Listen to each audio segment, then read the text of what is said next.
Bien, bonjour à tous et bienvenue dans cette vidéo sur le chapitre 14 qui s'intitule donc Aspect énergétique des phénomènes mécaniques. Alors, on avait vu précédemment que lorsque l'on veut bien faire des transferts d'énergie, quand on veut transférer de l'énergie d'un système à un autre, eh bien on a plusieurs possibilités, hein.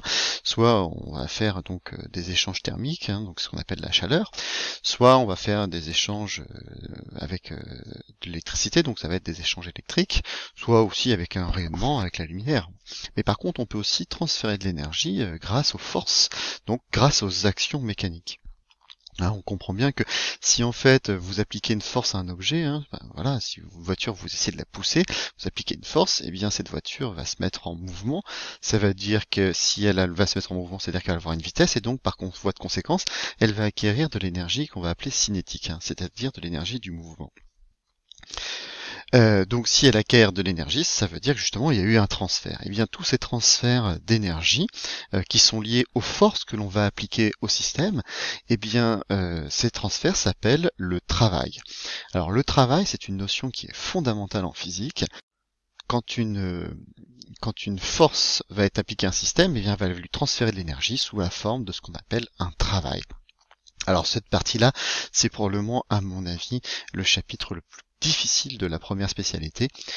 Déjà la mécanique en elle-même n'est pas facile, mais là on va commencer à aborder des notions qui sont assez complexes, et en plus on va aborder des points mathématiques qui ne sont pas forcément toujours évidents.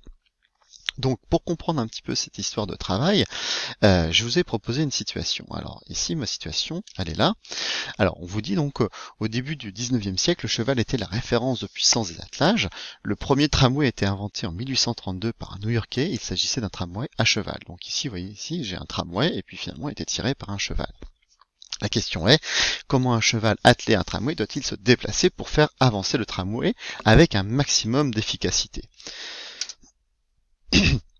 Alors, ici, la situation, vous voyez, donc j'ai le tramway qui se trouve là et le cheval. Et le but, hein, c'est de faire le déplacement de A vers B. Alors, on comprend quand même assez intuitivement que mon but à moi, ça va être de me déplacer dans ce sens-là. D'accord? Donc je vais essayer d'aller dans ce sens-là. Et donc on comprend assez facilement que bah, les rails étant comme ici, eh bien pour que je sois le plus efficace, il faut que j'aille de ce côté-là. Maintenant on imagine que peut-être le cheval décide de faire un peu ce qu'il veut et qu'il ne va pas tirer dans ce sens-là, mais qu'il va tirer donc dans cette direction-là. Donc la force qui va l'appliquer va former un angle avec le déplacement que l'on veut. Donc moi ma flèche là c'est mon déplacement. Et là, ça, c'est la force que l'on va appliquer dessus. Donc on va avoir un angle entre les deux. Là, dans ce cas-là, on se comprend bien que si le cheval va aller dans va tirer dans cette direction, eh bien, il va quand même permettre de faire avancer le tramway sur les rails. Par contre, évidemment, ça va être beaucoup moins efficace. On peut essayer de comprendre une situation un peu, même un peu extrême, hein. Si le cheval se met comme ceci, bah là, clairement, bah, il aura beau tirer autant qu'il veut, le tramway va rester sur les rails et ne va pas bouger. On peut même imaginer que le cheval essaye d'aller complètement à contresens. Alors dans ce cas-là, eh bien votre tramway ne bougera pas, même il va reculer et donc il va pas aller du tout dans le sens voulu. Et donc, on comprend que l'effet d'une force, eh bien, va avoir, hein, la direction dans laquelle la force va s'appliquer, va avoir une incidence dans le déplacement des objets.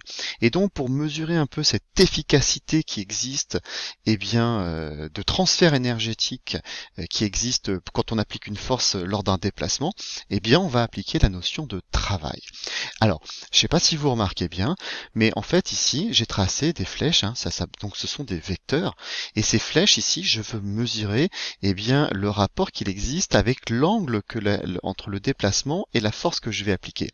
Et donc, il existe quelque chose en mathématiques qui nous permet donc de mesurer cette chose-là, c'est ce que l'on appelle le produit scalaire.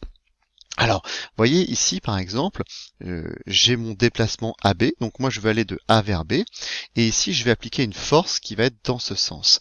Eh bien, pour calculer l'efficacité du transfert énergétique que je vais faire, eh bien on va faire le produit scalaire entre la force et le déplacement. Voilà. Alors je vais enlever ça. Alors, donc sur votre feuille de cours, alors je fais quand même une petite introduction parce que ce que je raconte là n'est valable que dans un certain cas, dans un certain domaine. Donc je mets donc dans tout le chapitre le système considéré et modélisé par son centre d'inertie G. L'étude est effectuée dans le référentiel terrestre considéré comme galiléen. En fait, donc plutôt que d'étudier un objet en entier, on va étudier uniquement son centre d'inertie. Donc on va le limiter en un point, donc ça va être beaucoup plus pratique. Et puis le référentiel d'étude, c'est le terrestre, et puis on va considérer qu'il est galiléen, donc ça veut dire qu'il y a le principe d'inertie qui peut s'appliquer à l'intérieur. Alors, donc premièrement, donc qu'est-ce que c'est que le travail d'une force? Je vous donne une définition. Donc, soit un système se déplaçant d'un point A à un point B et subissant une force F, donc ici avec une flèche, hein, c'est un vecteur, c'est un vecteur force. Il reçoit donc du fait de F une énergie appelée travail de la force. Alors, donc travail de la force. Et puis je vais le noter petit f avec la tablette parce que sinon je sais pas faire les flèches. Donc travail d'une force, et on va la noter donc de la force, hein, donc F majuscule avec une flèche, sur le déplacement de A vers B. Alors comment est-ce qu'on va faire pour noter ce travail-là? Eh bien en anglais, travail ça se dit work, et donc on va le noter par la lettre W. Alors W, ça veut dire que c'est un travail. Alors il existe plusieurs notations. On peut noter par exemple que le travail pour un déplacement de A avec une flèche vers B de la force F, donc F ici, entre parenthèses. Donc on peut noter comme ceci, le travail, donc work en anglais, donc W, lors du déplacement de A vers B de la force F. Alors on peut le noter aussi autrement, on peut le noter aussi, moi je le noterai plutôt comme ça, alors ça c'est marqué dans votre livre comme ceci, elle est très bien cette notation là, mais elle est un peu surchargée avec la flèche, donc moi j'ai préféré une notation sans la flèche entre les deux, donc j'ai marqué le travail de A vers B de la force F. Voilà, c'est comme ça que je vais le noter. On peut aussi trouver d'autres notations. On peut aussi trouver travail de la force F lors du déplacement de A vers B. Alors, moi j'utiliserai plutôt cette notation-là qui me semble moins, voilà, qui est claire et qui en plus a le mérite d'être un petit peu moins surchargée. Alors, donc ce qu'on va faire ici, on va se limiter, nous, en première, au travail d'une force constante. C'est-à-dire que la force que je vais appliquer va être la même tout le temps lors de tout mon déplacement. Ça veut dire que ici, hein, force constante, c'est une grandeur vectorielle, ce qui veut dire que c'est pas uniquement la norme, je vais pas dire que la force que je vais appliquer va être de 3 newtons tout le temps, ça veut dire qu'elle va avoir 3 newtons tout le temps, c'est-à-dire que la norme va toujours être la même, mais ça veut dire aussi que la direction et le sens restent exactement le même. Hein, ça permet déjà d'introduire cette notion de travail de manière un peu plus simple, puisqu'elle est excessivement compliquée à comprendre. Alors, donc, on va noter donc la force F est constante si, alors je vais vous le dicter, hein, donc si sa direction, son sens et sa norme sont inchangés au cours du déplacement. Voilà, donc attention, puisque comme c'est une grandeur vectorielle, il faut que les trois paramètres ici restent constants. Hein. Donc non seulement la norme, c'est-à-dire la valeur, hein, 3 newtons, mais aussi le sens et la direction. Alors donc c'est ce qu'on va faire nous, on va essayer d'étudier donc le travail d'une force. Alors, le travail de A à B de la force F constante, c'est quoi? Je vous l'ai dit donc, c'est le produit scalaire. Donc c'est le produit scalaire de cette dernière et du vecteur déplacement. Donc je vous laisse un petit peu de temps, sinon vous faites sur pause pour pouvoir noter tout ce que j'ai besoin de noter. Bien, alors c'est là que j'espère que vous avez bien suivi vos cours de mathématiques sur les vecteurs. Donc comment est-ce qu'on va noter ce travail? Donc je vous ai dit, donc le travail c'est W de AB d'une force F. Ça va donc être égal donc au produit scalaire de cette dernière, donc de la force F, donc je vais marquer F, scalaire AB. Donc, ce qui veut dire que ici, vous voyez, j'ai une grandeur qui est vectorielle, j'ai ici une autre grandeur qui est vectorielle, mais comme je fais un produit scalaire, hein, son produit scalaire porte bien son nom, puisque je vais multiplier deux vecteurs de grandeur vectorielle pour obtenir une grandeur scalaire, c'est-à-dire une grandeur qui ne comporte qu'une seule donnée, c'est-à-dire une valeur. Voilà, donc la valeur du travail, eh bien, c'est un échange d'énergie, ce qui veut dire que je vais la mesurer dans l'unité de toute forme d'énergie qui existe, c'est-à-dire le joule. Ça veut dire que si je prends les unités, je vais marquer ici W de AB de F, ça va se mesurer en joules. La force F, alors si je parle de la norme uniquement, ça sera en newton. Donc la force F, ça sera en newton. Et puis AB, c'est un déplacement, c'est-à-dire c'est une longueur, on va la mesurer en mètres. Donc la norme de AB, ça sera mesuré en mètres. Alors, petit point mathématique, je vais faire un aparté sur le côté. Donc en mathématiques, imaginons que j'ai un vecteur, ça vous le faites pas, hein, vous le noterez après. Hein. Donc si j'ai un vecteur que j'appelle A, eh bien si je prends deux coordonnées, je peux noter ces coordonnées AX et ici AY. Voilà, ça c'est mon premier vecteur. Je peux prendre aussi un deuxième vecteur B, je vais appeler petit b, et bien ces coordonnées seront quoi? Ce sera bx et ça sera by. Voilà les deux coordonnées. Alors si je veux calculer mon produit scalaire des deux, vous avez deux méthodes. Soit vous faites donc AB avec le petit point ici qui veut dire produit scalaire. Donc vous avez deux possibilités. Eh bien soit mathématiquement vous connaissez les coordonnées de vos vecteurs, donc vous allez faire cette coordonnée là fois celle-ci, plus celle-ci, fois celle-ci. Donc ce qui vous donne, eh bien AX fois BX plus AY fois BY.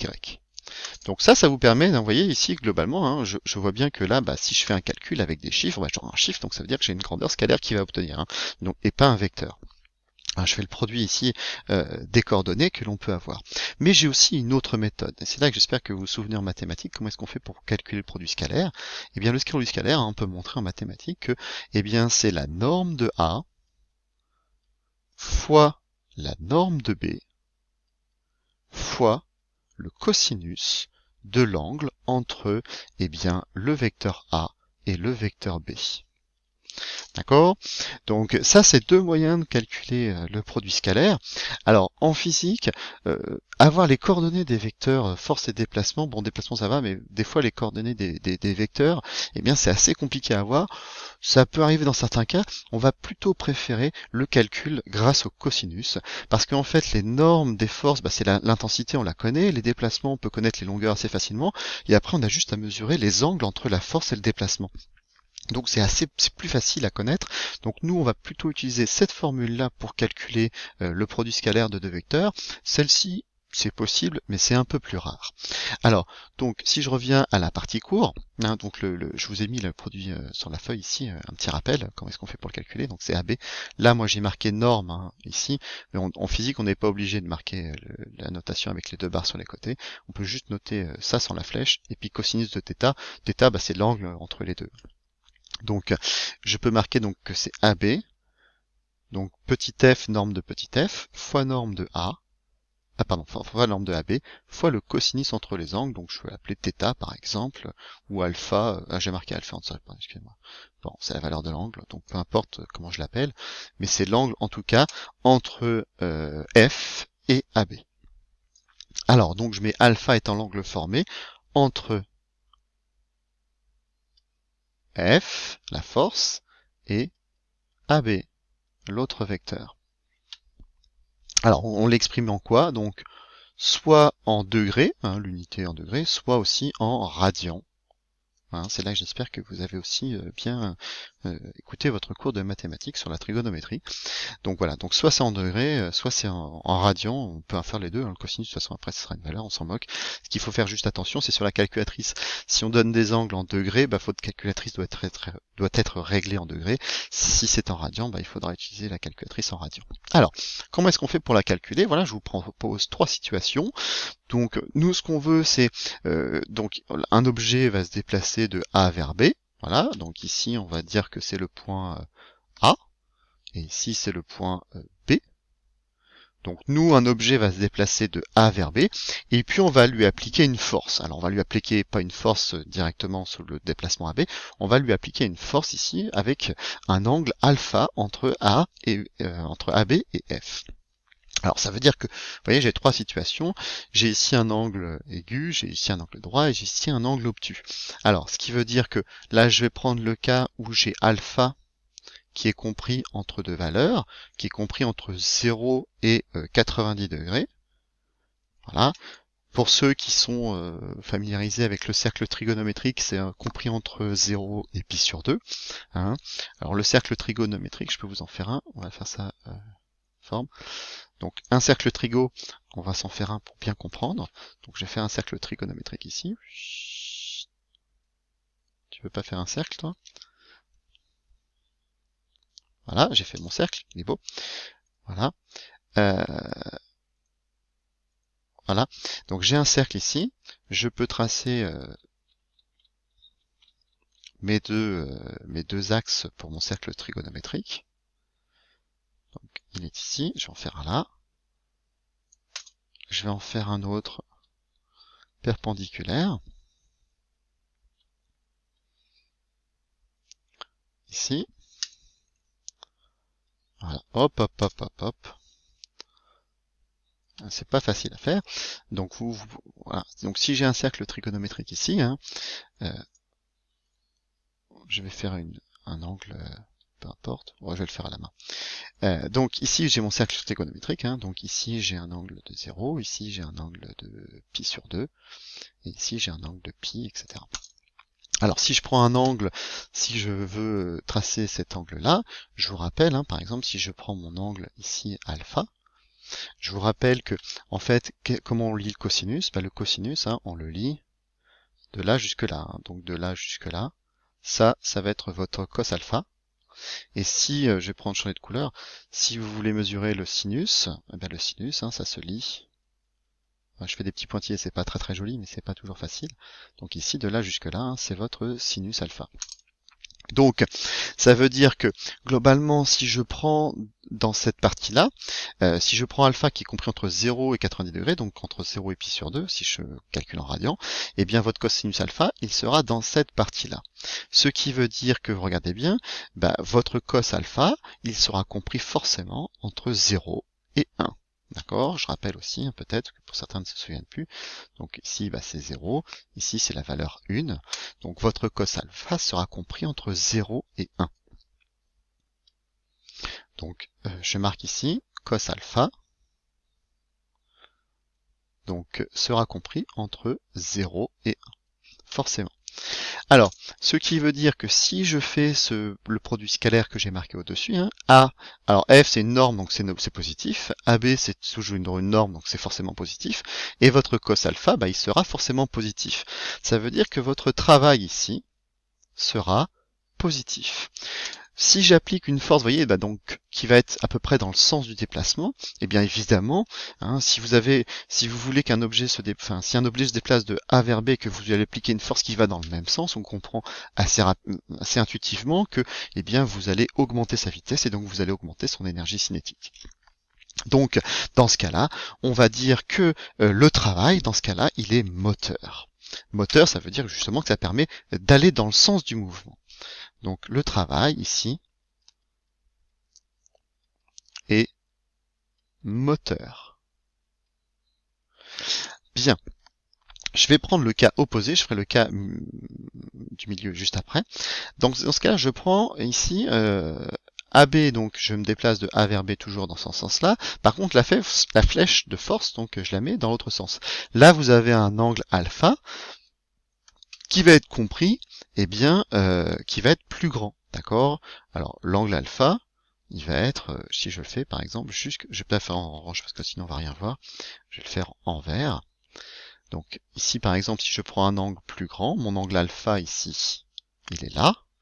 Dans ce cas-là, ça veut dire que mon cosinus, hein, le cosinus, eh bien je vais le mesurer de là jusque là. Vous voyez bien que comme je suis à 0 ici, et que je suis à moins 1 à cette valeur-là, eh bien votre valeur de cosinus sera forcément négative et sera forcément comprise entre 0 et 1. Pardon, entre moins 1 et 0, évidemment. Donc entre moins 1 et 0. Alors, dans le cas ici vert, votre angle alpha, lui, eh bien, je suis l'angle, je suis forcément supérieur à 90 degrés et je vais jusqu'à 180. Donc, il est compris entre... Oh, pardon, c'est pas bien fait ça. Il est compris entre 90 degrés et 180 degrés. Donc ça veut dire que le cos alpha, lui, Voilà, le cosinus alpha sera compris entre deux valeurs, il sera compris entre -1 et 0. Dans ce cas-là, vous avez un cos alpha qui est négatif, ce qui veut dire comme ça c'est positif, l'ensemble, votre travail sera négatif.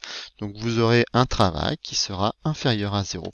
Dans ce cas-là, on va pas dire que le travail est moteur, puisque évidemment il va pas aller dans le sens du mouvement, on va dire que le travail est résistant. Donc le travail dans ce cas-là est résistant. Voilà. Et puis, cas un peu la limite, ici j'ai un alpha qui est égal, je vais faire en noir par exemple, donc le alpha ici, si vous regardez bien, c'est un angle droit, donc il est égal à 90 degrés, ce qui veut dire que le cos alpha est égal à, si vous regardez bien, un angle de 90 degrés, hein, c'est là, donc si je prends 90 degrés en noir, c'est c'est ici. Voilà, donc de là jusque là, vous avez 90 degrés, votre cos alpha, vous voyez bien la valeur, on tombe sur la valeur de 0. Donc vous avez ici cos alpha qui est égal à 0. Ce qui veut dire que votre est égal à 0, ce qui veut dire que votre travail, lui, il est nul. Voilà, donc on va dire que le travail ici est nul. Donc le travail est nul. Ce qui veut dire que lors d'un déplacement, si j'ai un déplacement qui va ici, j'applique une force qui est perpendiculaire à ce déplacement-là, ça veut dire que cette force ne va pas travailler, ça veut dire qu'elle ne va pas transférer d'énergie cinétique à votre système. Comme mon histoire de cheval tout à l'heure, votre cheval, si je veux le faire, s'il y a un déplacement de A vers B, et que le cheval il va perpendiculairement, il va pas du tout influencer la vitesse de votre tramway. D'accord? Là on comprend que si vous voulez aller vers la droite et que vous appliquez une force, dans tous ces cas-là, vous allez augmenter l'énergie cinétique, vous allez augmenter le mouvement. Là, vous n'allez pas le perturber. Et puis là, ici, par contre, vous allez, vous allez ralentir votre objet. D'accord?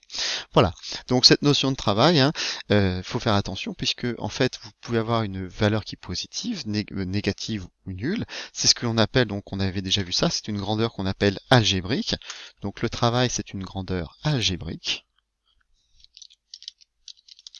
Algébrique, je rappelle, ça veut dire que ça peut être positif, négatif ou nul. On avait vu ça par exemple pour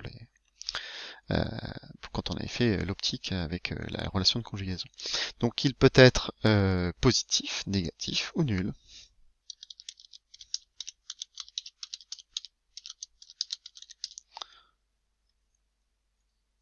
Hop, négatif ou nul.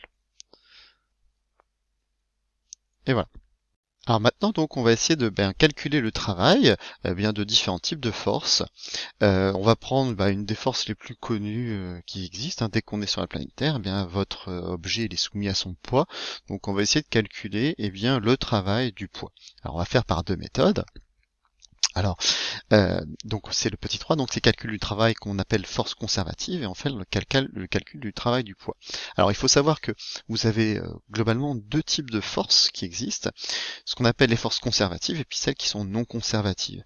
Alors le poids c'est une force conservative, parce que en fait la valeur du poids, la force qui va être appliquée ne va pas dépendre du chemin suivi. Alors imaginons ici que je prenne un skieur. J'ai choisi ici un chemin, voilà, celui-ci, mais j'aurais pu choisir n'importe quel chemin. Et en fait, le poids sera constant, quel que soit le chemin que je prenne, donc c'est ce qu'on appelle une force conservative. Alors il existe d'autres forces conservatives, la force gravitationnelle, si je suis, voilà.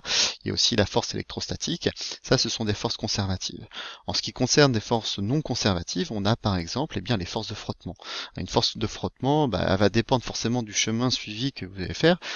Donc si vous avez un chemin qui est différent, vous n'allez pas avoir le même travail. Donc on va distinguer ces deux forces. Il faut savoir que ce qu'on appelle force conservative, c'est une force qui est globalement quasiment dans tous les cas constante au cours du temps. Donc le poids, lui, c'est le même, quel que soit l'endroit où on est sur ce déplacement que l'on a ici. Alors on va pouvoir noter. Donc il y a un petit peu d'écriture à faire. Donc une force est dite conservative lorsque la valeur de son travail est indépendante du chemin suivi par le système sur lequel s'applique l'action mécanique. Donc modélisé par cette force. Alors dans un champ uniforme, la force gravitationnelle ou la force électrostatique sont conservatives. Alors je vous propose de mettre sur pause, que j'avais mis beaucoup à noter, et puis dès que vous avez fini, vous reprenez. Alors, je vais prendre l'histoire de mon skieur. Donc, je prends un skieur, et ici, c'est une capture d'écran que j'ai fait sur la chaîne de Monsieur Gérard Moreau. Je le remercie pour cette beau dessin qui me va être très utile. Donc ici, j'ai pris un skieur, donc il est en haut, puis il va descendre. Donc évidemment, vous êtes dans une région de la Terre où vous avez un champ gravitationnel qui est uniforme. Ce champ gravitationnel, on l'appelle G. Hein, je ne sais pas si vous vous souvenez, donc il est dirigé vers le bas, il est vertical et il est constant, il est uniforme, pardon, quel que soit l'endroit. Hein, donc le G, c'est le G comme dans P égale mg. Donc c'est ce G qui est pour la norme, qui est égal à Paris à 9,81 newtons par kilogramme. Donc ce G, en fait, quand on est sur la Terre, on le connaît toujours, hein, c'est cette valeur qui se trouve ici. Alors, deuxième chose, j'ai pris aussi un repère. J'ai pris un repère OIJK. Alors, ici, le I est horizontal, ça va être l'axe X. Le K, eh bien, ça va être l'axe... oui, c'est ça, le K, il est sur l'axe Z ici, donc c'est l'axe vertical. Et puis, vous voyez ici, j'ai fait un cercle dans une croix, ce qui veut dire que le vecteur J, en fait, c'est comme s'il traversait l'écran, de votre écran vers l'extérieur. Je ne sais pas si vous avez déjà vu ça en mathématiques pour représenter un repère OIJK. En fait, du coup, nous, ce vecteur J, de toute façon, on va pas s'en servir. On va considérer qu'on est seulement sur un déplacement sur l'axe X et un déplacement aussi sur l'axe Z. Voilà.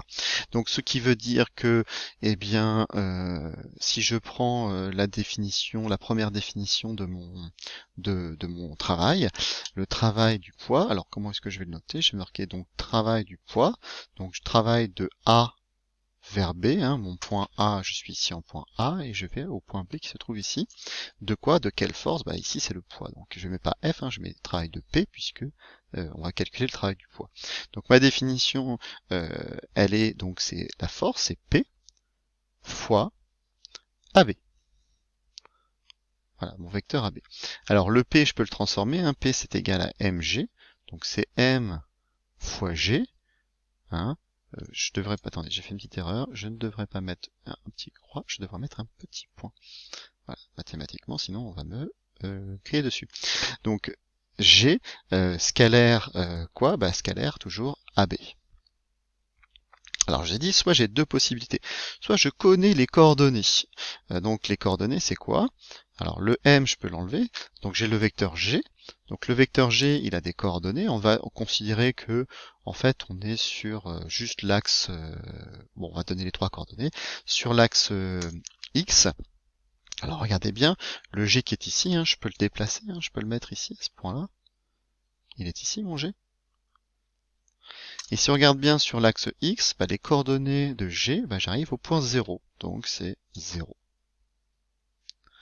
Sur l'axe Y, bah, on le voit pas parce qu'il traverse l'écran, mais c'est pareil, hein, c'est 0. Ici, 0. Et maintenant, les coordonnées sur l'axe Z, bah, regardez bien l'axe Z ici. Donc là, je vais vers le bas, ça veut dire que j'aurai une valeur négative. Et quelle est cette valeur? Eh bien, c'est la grandeur G. Vous voyez bien que cette longueur-là, eh bien ça vaut G, ça vaut la norme, hein, puisque G est vertical. Donc comme il est vertical, la seule composante que j'ai ici, eh bien c'est cette composante verticale qui doit par contre être négative, puisque je vais dans l'autre sens, hein, je vais vers le bas. Alors maintenant, je vais faire le produit scalaire de mon vecteur AB. Donc les coordonnées de AB, quelles sont-elles? On va essayer de les déterminer. Alors sur l'axe X, bah ici, regardez bien, alors j'ai un vecteur, je peux le faire comme ceci. Donc mon vecteur AB, il est là. Et je suis de là jusque là. Ça c'est mon vecteur AB. Ce qui veut dire, alors en mathématiques, hein, bah, pour l'axe X, eh bien c'est cette coordonnée là que je vais appeler XB. Donc ici, je vais enlever ça, sinon ça va pas marcher. Donc ça va être ici j'ai la coordonnée XB et ici j'ai la coordonnée XA. Donc sur l'axe X, bah, votre coordonnée, bah, j'espère que vous savez comment ça marche, c'est XB moins XA. Ici c'est 0 parce qu'on on est toujours dans le plan X, O, Z. Et pour le dernier, eh bien sur l'axe Z, à cet endroit-là, j'ai la coordonnée ZB. Et ici j'ai la coordonnée ZA. donc les coordonnées de mon point sur l'axe Z, enfin les coordonnées de mon vecteur AB sur l'axe Z, eh bien c'est ZB moins ZA. Voilà. Alors, bah maintenant, je vais faire mon produit scalaire comme comme on a besoin de le faire, hein, avec cette méthode-là ici. Hein. A scalaire B, c'est AX fois BX plus AY fois BY. Donc, je vais appliquer ça. Hein. Donc, je vais juste faire sur les coordonnées X et Z, parce que du coup, le Y, on n'en a pas besoin. Alors, donc, ça nous donne quoi? Ça nous donne, on a ici ça fois ça. Alors, 0 fois ça, bah, ça vous donne 0, vous êtes bien d'accord? Plus 0 fois 0, la tête à Toto. Vous étiez sûr que j'allais faire cette blague-là, je suis sûr. Et donc la dernière, c'est quoi? C'est ça fois ça. Alors donc c'est moins, parce que j'ai un moins ici. Hein. J'oublie pas mon petit m qui se trouve devant, moins mg, zb moins za. Voilà. Alors si je fais un petit peu d'ordre dans tout ça, je peux ici le moins, je fais le distribuer à cet endroit-là, donc je vais inverser les deux termes, hein, za moins zb. Donc c'est quoi? Ça nous donne mg za moins zb. Voilà, ça c'est quoi? Bah, c'est le travail du poids lors du déplacement AB que je peux encadrer. Je peux encadrer ça en rouge par exemple. Hop, je fais ce que je peux. Voilà, ça c'est le calcul de mon travail du poids. Alors j'ai une deuxième méthode. La deuxième méthode, eh bien, c'est grâce à mon cosinus. Alors je vais réécrire la définition du travail du poids. La définition du travail du poids, c'est quoi? C'est W donc de A vers B de mon poids qui est égal donc à P scalaire AB.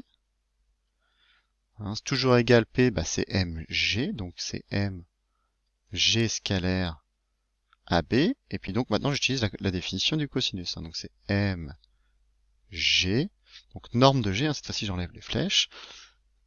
AB cosinus de quoi? Enfin, je vais refaire mon S, il n'est pas bien fait. Donc cosinus de quoi? Eh bien de l'angle entre G et AB. Alors quel est cet angle-là? Alors, si je reprends mon schéma au-dessus, donc le G, hein, il est ici, il est là, hein, il est uniforme partout, donc de toute façon je peux faire une translation de vecteur et me dire que mon G se trouve aussi à cet endroit-là. Bon, il doit être à la même norme, mais moi j'ai un peu de mal. Et puis donc ça c'est mon G, hein, qui est donc vertical, ici. Et puis AB, bah, c'est cette longueur-là. Alors je vais tracer mon AB, hein, il est là, donc si je trace AB, j'obtiens ça. Voilà, je trace la droite AB. Donc mon angle, il est où? Eh bien, il est entre les deux. Il est là. Et je vais l'appeler alpha. Si ça vous dérange pas, je vais appeler cet angle alpha. Ça va être plus simple. Donc ici, j'ai mg, AB, cos alpha. Pardon. Donc mg, AB, cos alpha. Décidément, j'ai du mal avec le cosinus. Donc cos alpha. Alors, bah là, on va faire appel à vos souvenirs de trigonométrie du collège. Donc, je remarque ici mon travail. Donc, travail du poids, c'est égal à m, g, AB. Puis alors, le cosinus, qu'est-ce que c'est? Bah, le cosinus, souvenez-vous, c'est quoi? C'est côté adjacent sur hypoténuse. Alors, vous avez ici un triangle rectangle. Hop. Ça, on se dit, mais oui, ça sert finalement d'avoir fait de la trigo au collège. Donc, côté adjacent, bah, c'est cette partie-là. Et côté hypoténuse, bah, c'est celui-ci. Alors, quelle est cette longueur-là? Bah, vous regardez bien.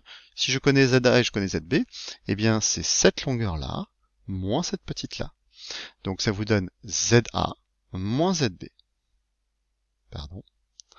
Donc, ça vous donne ici fois, donc le côté adjacent, c'est ZA moins ZB, que je divise par l'hypoténuse. Et l'hypoténuse, eh bien, c'est cette longueur-là, c'est la longueur AB. Donc, divisé par AB. Et là, au miracle, je peux supprimer mes AB. Et qu'est-ce que je retrouve? MG ZA moins ZB, c'est-à-dire exactement, évidemment, la même formule qu'au-dessus. Quelle que soit la méthode que j'utilise, je trouve évidemment le même résultat. D'accord? Alors ça, c'est bien de le connaître, hein, parce que soit vous pouvez redémontrer cette formule-là comme vous voulez, hein, c'est possible, soit on la connaît, parce que dans ce cas-là, eh bien, ça va être beaucoup plus facile à utiliser. Donc le travail du poids, c'est comme ça qu'on peut le calculer. Dernière chose aujourd'hui, on va essayer de calculer le travail d'une force non conservative. Et donc je vous avais dit que par exemple, une force non conservative, ce sont les forces de frottement. Alors, on va peut-être faire un petit peu de rappel. Alors voilà, ça va être la même chose, hein, donc calcul d'une calcul du travail d'une force non conservative, le calcul des forces de frottement. Alors on va pouvoir noter quelque chose. Voilà, c'est la même chose que tout à l'heure, sauf que évidemment c'est l'inverse. Donc lorsque le travail d'une force dépend du chemin suivi par le système, la force est dite non conservative. Les forces de frottement, la force de tension d'un fil, les forces pressantes sont des forces non conservatives. Alors voilà, il existe plusieurs. Donc vous pouvez faire sur pause pour pouvoir noter et puis après je vais continuer. Alors vous attendez un petit peu avant de noter, je vais d'abord peut-être faire quelques rappels pour que ce soit peut-être plus facile. Ce que je vais faire, c'est que, imaginons que je reprenne mon skieur de tout à l'heure. Donc mon skieur de tout à l'heure, par contre, imaginons qu'il soit à l'arrêt. S'il est à l'arrêt, voilà, je suis posé sur le sol, bah donc déjà premièrement j'ai quoi? Bah j'ai le poids P qui va être ici. Donc ça c'est mon poids, c'est le vecteur poids qui va être ici. Comme d'après la réciproque du principe d'inertie, si mon skieur est immobile, ça veut dire qu'il est soumis à une somme des forces qui est égale à 0, ça veut dire que j'ai une autre force. Cette autre force, hein, je peux la faire en vert, eh bien c'est ce qu'on appelle la réaction du sol. Donc elle a la même norme, on va l'appeler R. Donc ça c'est la réaction du sol, donc elle est de sens opposé, de même norme et de même direction. Donc le point d'application souvent bah, c'est le point de contact avec le sol ici au milieu. Ça c'est si mon objet est immobile. Maintenant on imagine que je vais donc enlever cette dernière flèche. Imaginons que maintenant eh bien mon skieur eh bien il avance. C'est-à-dire que là dans ce cas-là il a un vecteur vitesse. Donc je peux faire ça par exemple en rouge, imaginons que voilà il avance, donc ça veut dire que j'ai un vecteur vitesse comme ceci. Et bien dans ce cas-là, s'il avance, la réaction du sol ne va plus être perpendiculaire au sol, elle va être un petit peu sur le côté hein, pour qu'il y en ait la somme ici qui puisse être correcte. Donc ça va être à peu près comme celui-ci. Ce qui veut dire que maintenant, eh bien, je vais avoir une réaction qui va être non plus perpendiculaire, mais un peu oblique ici, qui a formé un certain angle avec le sol. Alors, je vais enlever tout ça, et puis on va essayer de les refaire maintenant au propre. Alors, je reprends ici le skieur. Donc le skieur, là par contre, je peux pas faire de flèche belle pour que ça reste ici. Donc je vais être obligé de les faire comme ça la règle. Donc on va dire que mon skieur ici, je vais refaire ici, il a une vitesse V. Voilà, donc j'ai un vecteur vitesse à cet endroit-là. Donc mon vecteur vitesse, je fais V avec une flèche. Voilà, il a une vitesse. Il a un poids. Donc mon poids, il est vertical. Voilà, je vais le faire par exemple, je sais pas moi, en bleu. Donc mon poids est ici.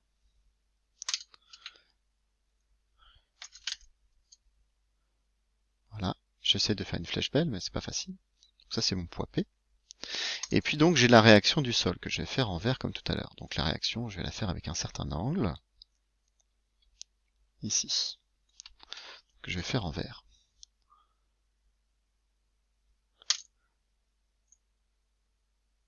Voilà. Donc je vais l'appeler R pour réaction du sol. Alors, vous voyez que ça forme un angle. Mais je peux, si je veux, eh bien la décomposer. Elle est décomposée en deux composantes. Alors imaginons que je trace ici deux axes en pointillés. Voilà. Je peux donc la projeter, si je fais un projeté de mon vecteur sur cet axe que je viens de tracer ici, je vais trouver une coordonnée là. Cette coordonnée, ça ressemble à la réaction que vous avez vue tout à l'heure, qui était normale, c'est-à-dire perpendiculaire à mon sol. Regardez bien, c'est comme tout à l'heure. Donc, hop, on revient. Petite erreur. Donc, voilà, ça c'est ma réaction, qu'on va appeler donc cette fois-ci une réaction qui est perpendiculaire. Si vous vous souvenez, ça s'appelle une réaction qui est normale. Donc je vais l'appeler Rn. pour réaction normale. Et puis, j'ai une autre partie, une autre composante, c'est la composante qui va être sur cet axe ici. Donc, c'est cette partie-là. Je vais peut-être la faire en orange. Voilà, en orange ici. Et je vais tracer l'autre composante ici, qui va être tangentielle, tangente à mon déplacement. Hein, parce que si vous regardez bien, cette partie que j'ai trace ici, elle est là.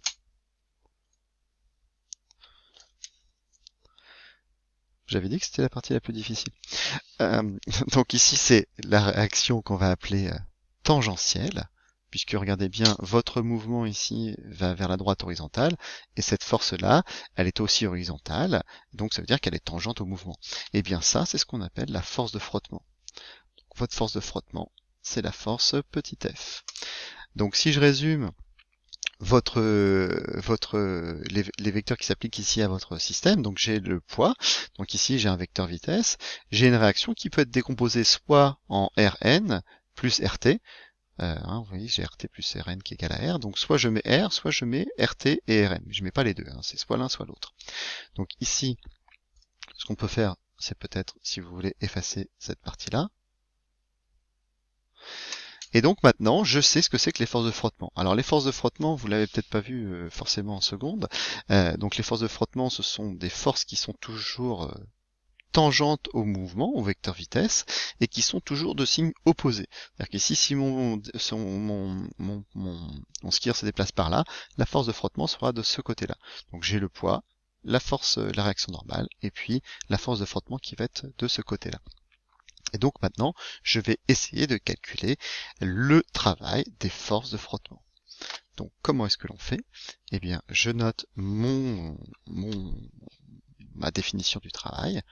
Le travail de A vers B de cette fois-ci la force de frottement. Mais donc c'est égal à quoi? C'est égal à F scalaire AB. D'accord?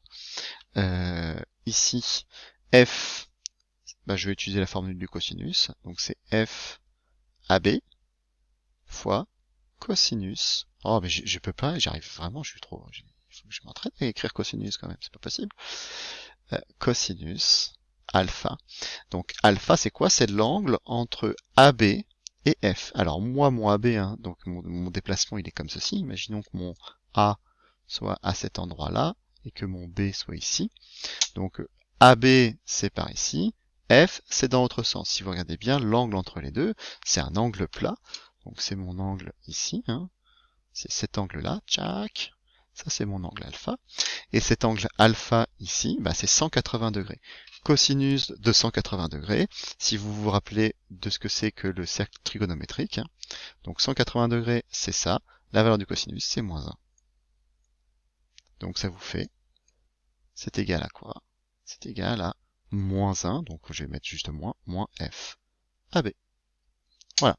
Donc ici, vous apercevez que F, c'est une norme, c'est positif. AB, c'est une norme, c'est positif. Donc cette grandeur-là est négative. Le travail est négatif, ce qui veut dire qu'ici, c'est inférieur à 0. Ça veut dire que le travail est ce qu'on appelle résistant. D'accord? En fait, les forces de frottement sont toujours des forces qui sont résistantes. D'accord? Donc, dont le travail, est résistant. C'est une obligation. Alors, on va faire un exemple de calcul. Donc, ce que je vais faire, c'est que je vais vous lire l'énoncé, je vais vous expliquer, et puis après, vous ferez sur pause pour pouvoir essayer de le faire. Alors, exemple de calcul. Un déménageur charge une caisse à l'aide d'un chariot d'une masse totale M égale 100 kg dans un camion en les transportant du point A au point B, séparés de OB égale 1 mètre. Donc ici, je sais que ça vaut 1 mètre. Voilà. Et OA égale 3 mètres horizontalement. Donc ici, je sais que ça vaut 3 mètres. Et moi, je vais me déplacer du point A vers le point B. Donc j'ai tracé ici les axes, OX, OZ. Et maintenant, je vais vous demander d'essayer de faire le calcul du travail du poids lors du déplacement. Vous pouvez mettre sur pause et puis vous essayez de le faire, et puis sinon vous regardez la correction. Alors, comment est-ce qu'on va faire ici? Je vais utiliser la définition ici du travail du poids que l'on a calculé tout à l'heure. Donc, WAB de mon poids, si vous regardez la formule qui se trouve au-dessus, c'est quoi? C'est M G. Alors, on va bien la regarder pour être sûr. Elle est ici. Vous voyez? Donc, je partais du point A vers le point B, c'est MG ZA moins ZB. Donc, ça veut dire que je vais prendre la coordonnée ici, moins celle-là.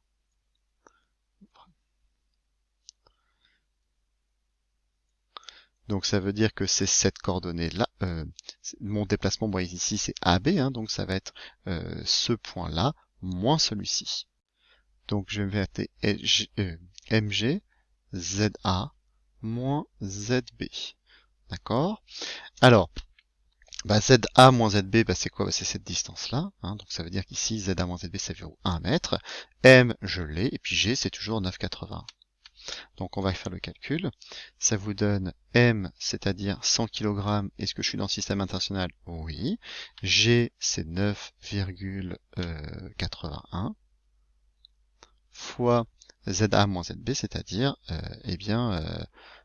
ici je suis à la coordonnée, si vous regardez bien, pour ZA 0, moins la coordonnée ici, je suis à 1 mètre. Donc, moins 1 mètre. Il faut faire bien attention ici. Hein. Donc, ZA, cette coordonnée, c'est 0, c'est ici. Et moins ZB, donc là je suis monté de 1 mètre, donc je fais moins 1. Ce qui veut dire ici que mon calcul ici, le résultat sera négatif. Donc si on fait le calcul, on trouve moins 981. Quelle est l'unité? Eh bien, l'unité, c'est un travail, c'est donc une énergie, ce sont des joules. Donc, moins 981 joules. Ce qui veut dire ici que c'est inférieur à 0. Le travail, ici, est résistant. D'accord? Alors ça paraît logique, hein. Pourquoi? Parce que quand vous devez monter en hauteur, ça vous coûte de l'énergie. Hein. Si vous êtes ici la personne, eh bien ça va être assez compliqué de le monter que de le faire descendre. Donc forcément, évidemment, l'énergie qu'il va falloir fournir pour monter ça, eh bien c'est quelque chose qui va être prélevé au système, donc qui va être négatif. Alors petit 2, c'est les frottements entre les roues du chariot et de la rampe ont une norme F égale 10 newtons, constante. Quelle est la valeur du travail des forces de frottement? Est-ce un travail moteur ou un travail résistant? Donc pareil, vous pouvez faire sur pause, et puis après je refais la correction. Alors, j'écris ma définition. Le travail de A vers B de mes forces de frottement, petit f, de mes forces de frottement, c'est quoi? C'est moins F fois AB. Voilà, ça c'est ce qu'on avait calculé juste au-dessus. Hein. Alors maintenant, petit f, je connais, c'est 10 newtons. Par contre, AB, je ne le connais pas. AB, c'est cette distance-là. Oui, voilà, faut pas non plus être sorti de Saint-Cyr pour comprendre que, eh bien, ici vous avez un triangle rectangle, ici dans ce cas-là, eh bien, on va utiliser encore une notion de collège, hein, Pythagore tout simplement. Et, vous devez savoir que ça au carré plus ça au carré égale ça au carré. Ce qui veut dire que AB, je vais peut-être faire mon calcul un petit peu à côté, AB au carré, c'est égal à OB, pardon, je vais dire que OB carré plus OA carré, ce qui veut dire que votre AB, c'est la racine carrée de OB carré plus OA carré. Ce qui vous donne, alors racine de OB, c'est 1, plus 3 au carré, ce qui vous donne, si on fait ce calcul-là, on doit trouver 3,16 mètres. Voilà. Et donc là, dans ce cas-là, ça va être beaucoup plus facile de faire mon calcul ici. Donc moins F, c'est moins 10 newtons, fois 3,16, ce qui vous donne moins 31,6 joules.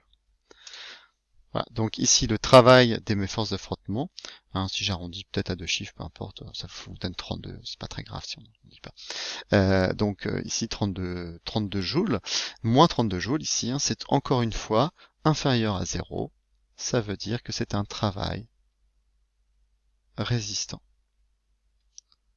Voilà. Alors c'est terminé pour cette première vidéo. Hein. Cette notion-là, elle n'est pas facile, hein, je vous l'ai dit, c'est là où on comprend pourquoi c'est compliqué. Ça c'est une notion, le travail qui était au programme de Terminal S il y a un an. Donc c'est pour ça que vous inquiétez pas, c'est un petit peu compliqué. Je vais pas faire beaucoup de calculs. Je vous montre juste ce que ça fait et essayer de comprendre la notion, ça c'est ce que je pense le plus important. Voilà. Je vous souhaite une bonne journée, je vous dis à bientôt. Au revoir.